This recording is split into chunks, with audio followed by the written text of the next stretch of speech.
I don't remember sending it. I mean, that is bizarre. So I obviously sent this to Reece Mews, I'd have thought, or Marlborough, Fine Art. How did you first meet Francis Bacon? Well, I was living in Hampshire, East Boulder, in New Forest, and it was a weekend, and I went up Saturday to Waterloo and to sell records, LPs at Cheapo Records, which is in Rupert Street. So I was going through Soho, actually, it was Archer Street, and in the middle of Archer Street, I saw Francis Bacon coming out of Charlie Chester's casino, and I almost collided with him in the middle of the road. And the first thing I noticed, apart from his beaming face, was a plastic envelope, one of these cellophane envelopes with £50 notes, beautiful crisp ones. And for an instant, I was going to just snatch it and run, because in hindsight, I used to read that he almost enjoyed being robbed. But then I really wanted to talk to him, but it was just for an instant. I saw that money, and one's instinct, or my instinct at the time, to be honest, I was just going to take it. But then I think I was overwhelmed by his smile. And the first thing I noticed was there was no sense of age about him or time. And it's not a question of him looking old. He exuded no sense of time at all. It was as if almost he was completely timeless. It was very strange for old. When people get old, they tend to have a kind of sense of being old people. But he never had that. And there's very few people I've ever met who came across with such a kind of vibrant timelessness. It's very strange. Anyway, I said to him an obvious question, are you Francis Bacon? And of course he replied. And I started saying I was interested in his paintings, that I was influenced by him. And he said, let's go and have a meal. So we went down Arch Street, and we turned right to a small Italian restaurant, which isn't there anymore, on the corner of, I think it's Shaftesbury Avenue. And as we walked in, there was like 3 or 4 waiters circling like sharks towards him. It was about 11:30, quarter to 12. So we started to talk and eat. And he said, what have you got in your bag? And I said, well, I'm selling some LPs at Cheapo Records. And he said, let me have a look. So I showed him. And one of them was a box set of Wagner with Kirsten Flagstad, 1935, I think it was at Covent Garden. And I think I remember him saying he actually went to that performance, and he actually saw her when he was very young perform. Then after that, we walked towards Patisserie Valerie, and on the way, his demeanour completely changed. And he said to me, one of the Cray twins is due to be released on leave.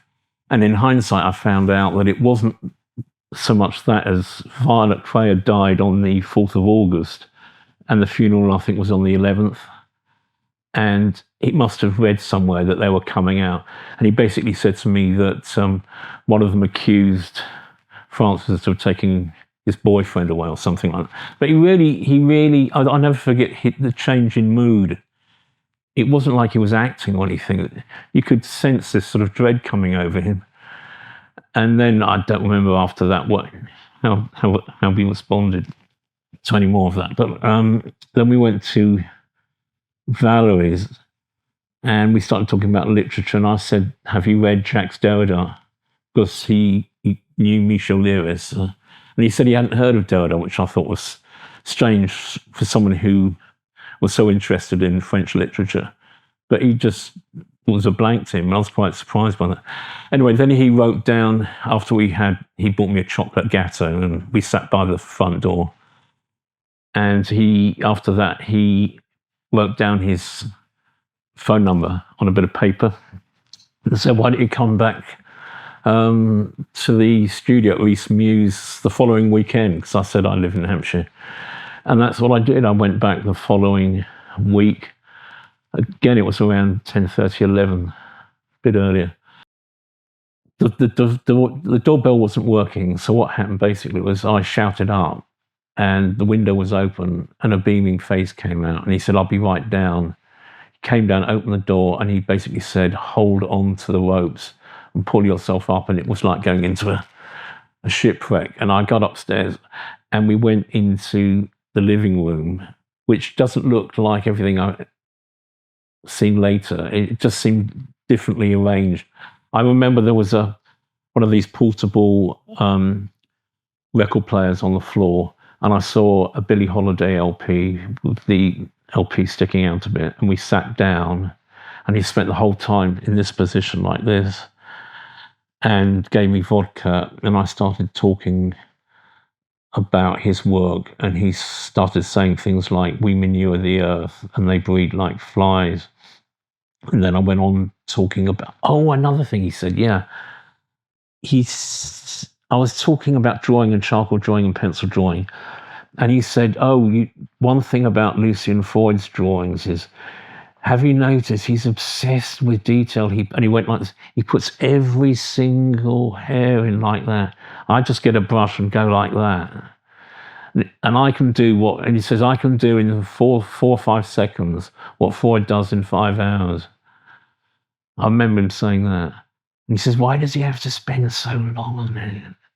And I agreed with him because I didn't like Freud much at the time. And then I couldn't really take the drink much, and I started sort of ranting a bit. And he asked me what I did, and I said, my work is my pleasure is my work. I don't have to make a living out of painting. And I was coming across so smug. And I think he sort of, when I started criticizing his work as well as his later work, I think he was quite perplexed and quite puzzled. But his eyes were very piercing all the time. And I felt I was sort of being x-rayed. But I felt very relaxed with him. Francis wanted to show me his new work. So I went into the studio, and it was this diptych after Angles, this one here, that one. And there's some letraset here. I mean, I was overwhelmed by it was amazing, and it even had a wonderful smell. It had just been painted, literally. But I started criticizing the letraset. And on the bottom, he puts this letraset. And I just said, it doesn't work with that. You should, I was just telling him what I thought. You should remove it. And he said, what do you mean? I said, it doesn't work. And then I said something about the paint was too smooth. He needed to go back to his early. And then I started criticizing quite a lot. And then he said, I've got to make a call now, but you can have a look round here. So I thought, he kept disappearing all the time. So I was alone in the studio. And because I was painting in Hampshire and I ran out of vermilion paint, I saw a tube of vermilion, so I just stole that because even at that time it was retailed about £16 a tube. So, but I just thought I'd take it. And then we started talking again, and I said to him that I thought his best paintings ended about 1967. 70, and that he should go back to non-illustrational painting, that kind of thing.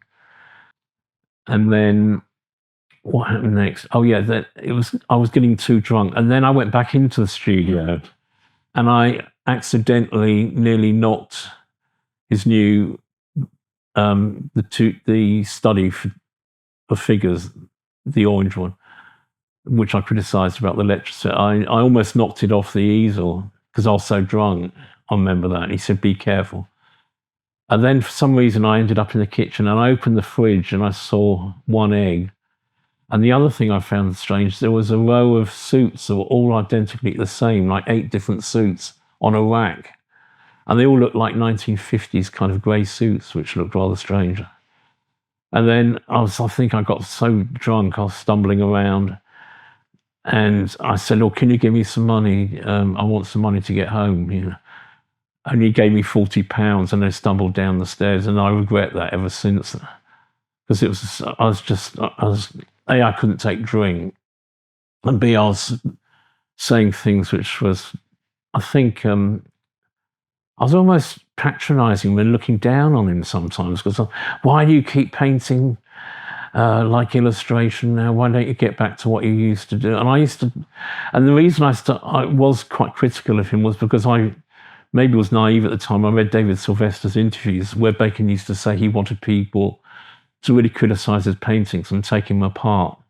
So that's exactly what I did. And I said, well, you should. And he said, Bacon used to say, well, people should say, tell me if I go wrong here and there. And I took him literally. So I said, look, you shouldn't use Letraset on the Angra painting. You should just remove it and also make the paint richer. It was too smooth, that kind of thing. So I was literally telling him what I thought about how he should go, basically. And I think he was more perplexed than anything. But on hindsight, I had great admire, and I still admire him greatly, and I did then. But I maybe I was naive. I'm not sure, but he always used to say he wanted people to be direct and true and say what they really thought. And I wasn't being. It wasn't in a negative sense. It was in an aesthetic sense. He was becoming very. I mean, I think after 1975, he deteriorated a lot. I remember I was in Marble Fine Art once, and there was a study for two figures from 1975, and Graham Southern was there actually, standing right in front of it. This was 1977, and we both said we both thought he'd gone off. We thought it was very bland and flat. So I used to go to Marble Fine Art quite a lot actually, and meet people like Valerie Beston, who used to take me downstairs to look at all the Bacon graphics. And once she took me into the director's office and showed me a wonderful Van Gogh for Almond Blossom. It was marvellous. And then there was another guy called Tony Reichert, who was a director there. He had this fiery hair, always sweating, with bushy eyebrows, and he looked like a cartoon character, and he was always shouting at the other directors there. And the other director I spoke to a lot was John Longstaff. I used to write letters to Bacon, and he would give them to Bacon because he was the guy there. He dealt with artist communications and artist correspondence. So if I had anything I wanted to give to Bacon, I'd give it to John Longstaff. You wouldn't send it straight to Reece? I did once or twice, but I never got a reply. And I left my colour slides of my work in his studio, I remember. And he couldn't quite see them properly. I did give them to him. And I think I gave him photographs of my charcoal drawings from the late 70s. But he said to me he wasn't... Because I remember saying to him, actually, that he should use charcoal because he could make free marks better than like what pencil is very rigid, but charcoal and pastel. Because he did use pastel on the paintings, but I think he would have done some marvellous charcoal drawings because you can use the eraser, and that charcoal's incredibly organic and versatile, like oil paint. So he could have done some marvellous charcoal drawings, but the reason he didn't, I suspect, was because of his asthma, that you have to use fixative spray, which is lethal. I mean, when I used to do my charcoal drawings, you have to spray them outside, obviously, because the fumes are really lethal. I mean, they've got this new substance now, which isn't so bad, but there's a logical reason why he didn't use charcoal. So. And did you see him again after the experience of going round there?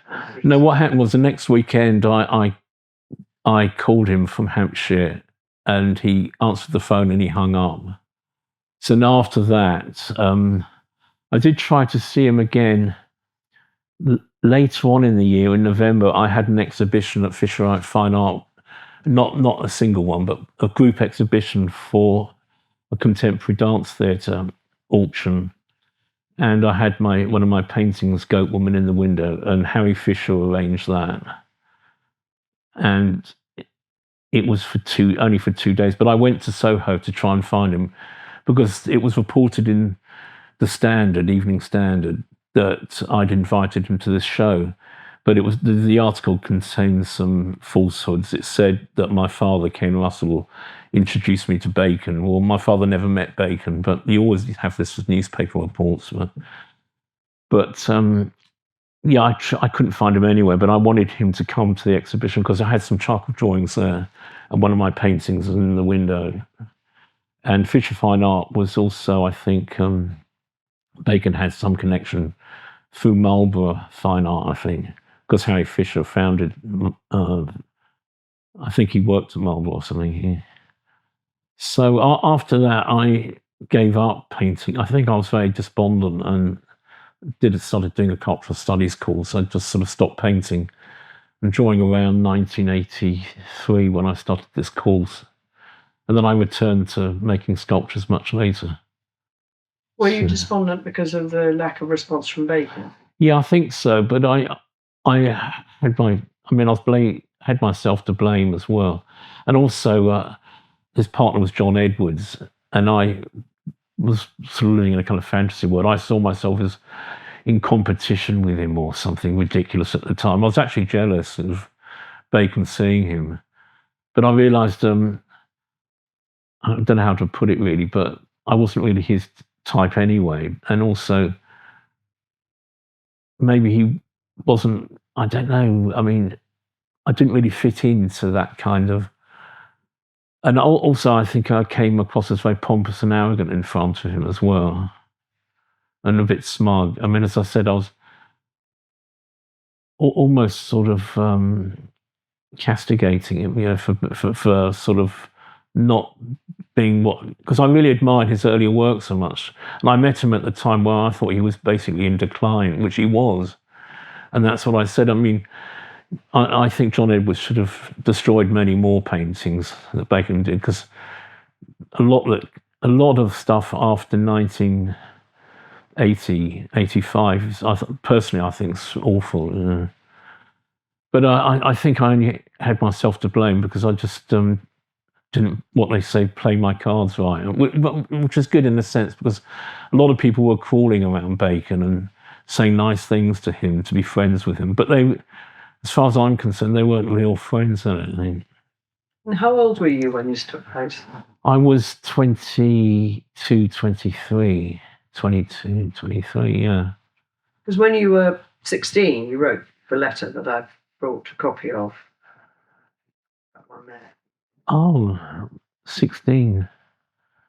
I saw Bacon on TV in 1975, and that's the first time I ever found out about Bacon was Aquarius late at night, and I was the only one watching TV, and they said Francis Bacon. I remember there was a studio light exploded and Bacon jumped, and then I watched his response, and he thought it was the IRA or something, he said. And my father was having a bath at the time, and I said, Francis Bacon is on TV, who is he? And he said, oh, you should watch it, he's a very interesting artist. So, and then my dad took me to the tape and to show me the famous three figures of base of the crucifixion. And I found it a bit cartoony. I never liked that. But then my father showed me the Van Gogh series #4, which is incredible. And my father liked that a lot as well. And I remember looking at the actual quality of the paint actually reminded me of food. And I actually felt hungry when I was looking. It had a strange effect on me, that painting, the way he put the paints on, and it was so sort of thick and like sort of whipped cream. It was beautiful, and that's one of my favourite paintings of his at that time, I think. You say in the letter that your father disliked his work. So he liked the popes. He didn't. I think a lot of the portraits he didn't like.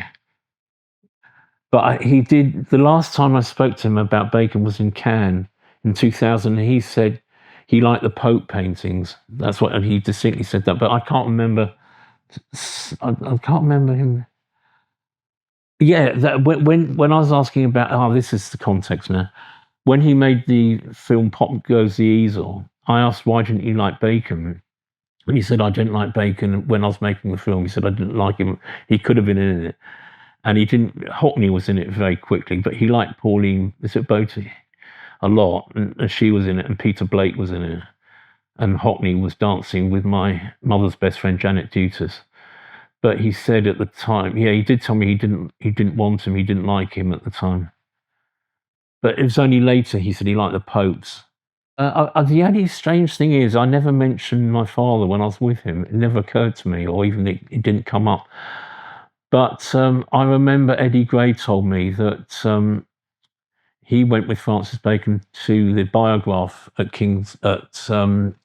Victoria in the 70s. The Biograph used to show X-rated quasi-porn films, and they put the devils on, and it was basically a pick-up place. And Eddie went with Francis, and Francis said to Eddie that what he loved in the Devils was these tall, long poles with cartwheels with figures tortured spinning around on top. He said he really liked that, and he said he liked the sets a lot. And one thing we always ask is, if you had one painting now of his, which would you keep? I'd keep the 1967 portrait of Floyd. I think it's genius, that one. Oh, thanks. God, this is a revelation. This. Oh, yeah. But when you ran into him in the street, you'd have forgotten you'd sent this letter. Oh, completely, yeah. Completely, absolutely, yeah.